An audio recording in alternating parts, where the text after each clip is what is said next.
Good afternoon. Thank you all very much for hosting us. Just a little introduction because I've got 5 minutes. I have to speak fast.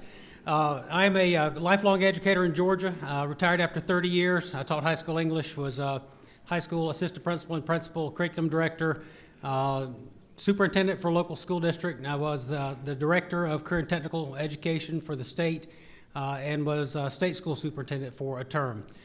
So I've got a pretty lengthy experience and background and a lot of success to go along with that. Why did I decide to come out of retirement and run for state superintendent?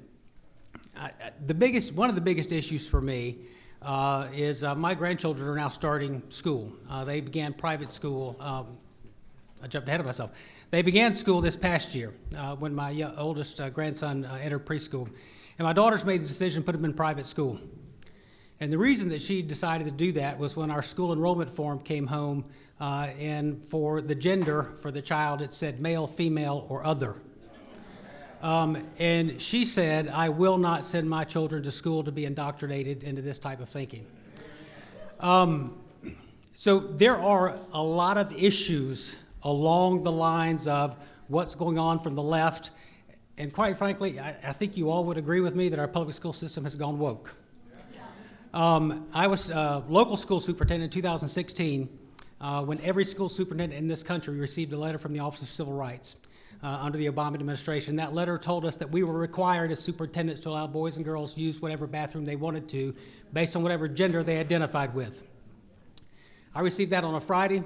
On Monday, I had a letter out to my entire community, every parent, every staff member, and in the local newspaper. And that letter said, this is OCR's opinion. It doesn't bear the weight of law, and we're not doing this in our county. Thank you.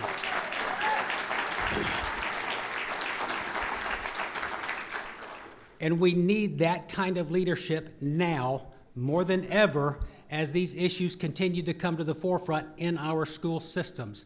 Most recently, one of the biggest issues that we heard in the news is males and female sports.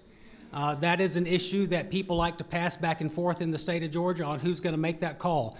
Somebody needs to make a decision. And when it comes down to, well, education is a local control issue, superintendents will make their decisions based on their communities. You wind up with situations like the bathroom issue. Superintendents in this state were told it's a local issue, it's a local decision, you guys make your decision for your community. What happened is we now have districts across the state of Georgia that do their own things. We have some that allow it, some that don't. Right now in Metro Atlanta, we have a school district that's being sued by the parents of a 5-year-old girl who was sexually assaulted in her bathroom at school by a boy who claims he's a girl, and their school district policy allows them to use whatever bathroom they want to use. We have to stop that. We have to protect our children.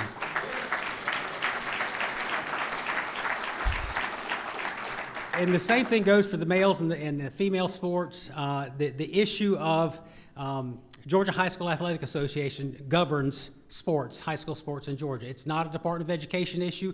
All their decisions come down out of GHSA. Well, GHSA pushes that back to the local school district and says that's a local decision. Y'all decide what you're going to do. Well, then you wind up with everybody again deciding, we have to have leaders to make stands on these issues that are going to protect our children and protect girls in their sports. So, and then lastly, because I know I'm probably going to run out of time here real quick, is the issue of CRT. As much as you hear we don't have CRT, we do have CRT. We have teachers who are being trained in it. We have Department of Education conferences that highlight CRT concepts. We have book studies that are promoted by the Department of Education on Ibram Kendi's book Stamped. He is the guru of critical race theory.